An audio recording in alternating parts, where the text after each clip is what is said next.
How's this for the plot of a detective story? Famous crime writer discovers her millions are missing, sets out to find out why. That's exactly what happened to our good friend Patricia Cornwell.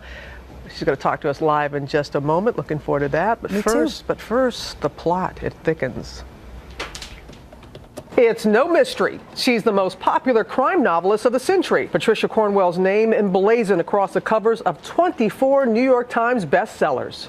But 4 years ago, the 56-year-old found herself entangled in a mystery fit for a novel when millions of her hard-earned fortune seemingly disappeared, forcing her to track down the cash culprit. Just last month, after 7 weeks under the court's microscope, a judge found Cornwell's former financial manager had cheated her out of tens of millions of dollars and rewarded her with over $50 million in damages. An unexpected plot twist for a former crime reporter who enjoys digging her hands into forensic evidence.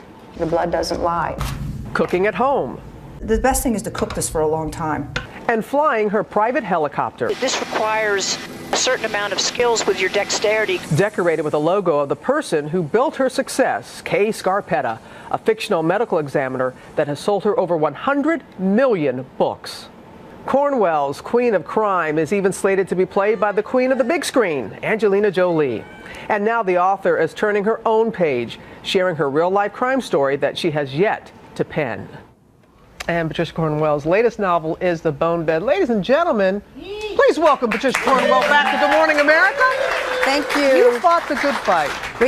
We have fought the good fight. We're still fighting the good fight. I mean, the legal stuff kind of rambles on for a while, but Stacey and I did what we thought we should do. And Stacey is your longtime partner? She is, and she is brave and she's brilliant, and we've done this together. Well, tell us how you knew something wasn't quite right. Well, several years into the relationship with this financial management company, I started feeling that no matter how much money I earned, and even if I tried to cut back on expenses, nothing was accumulating.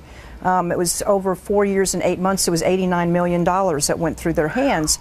And while they've tried to make the case that I spent it all, I knew that I hadn't.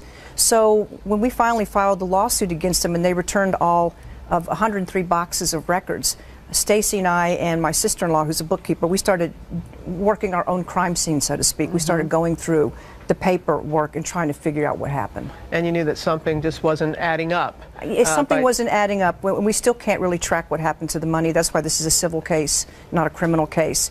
But clearly, at the very least, it was mismanagement and a breach of fiduciary duty. And we should say that the firm, Anshin, Block and Anshin, and along with your former financial manager, Evan Snapper, they both have said that they're disappointed, of course. I'm sure they are. I'd be disappointed too. Exactly. And they're exploring the possibilities of an appeal. They went after you, or I should say Evan Snapper went after you personally.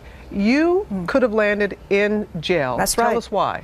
Because he committed campaign violations that were actually a felony. And I didn't know this. I had no reason to think that anything he would have done with my cash was illegal.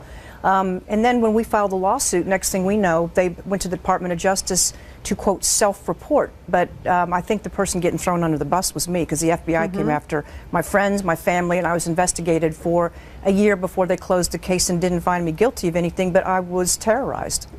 I thought I could go to prison.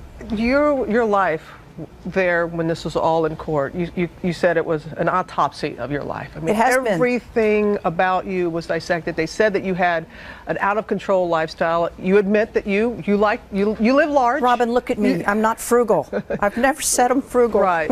And but by no means could you have gone through that type of money. You could not have written this. Well, maybe you are going to write this. Are you going to write this? I have to do something with all this energy that I've been living with for the last several years. So I think Scarpetta will have to solve a case that probably has some financial mismanagement involved in it and a lot of intrigue. That'll be a page turner, as always. You have said this cost you tens of millions of dollars, and I know that there's now another court action because you want to get some of those legal fees back. You were able to do this. You know the average person can't fight. That's the worst thing about all of this, and that's one of the reasons Stacey and I have fought this fight, is because we have to do it for everyone. You have to stand up and say no. You don't get to take advantage of me or mismanage me this way.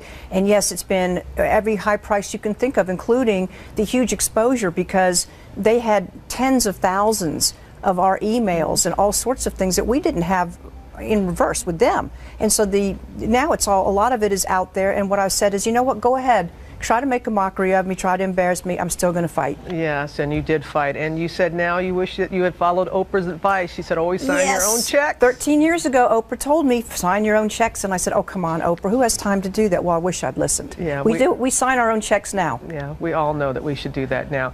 You're very generous. You are extremely generous. You donate a lot of your time, you donate a lot of your money, and just so happy that things are working in your favor. Well, thank Patricia. you, Robin, and it is such a thrill to see you. This is the best part of it right now. I think I'm going to take my flying lessons think now. you After must. seeing the helicopter, I'm going to take the flying lessons. Well, we can arrange to get you a helicopter lesson, too. Oh, The Scarpetta bird. Oh, let's do it.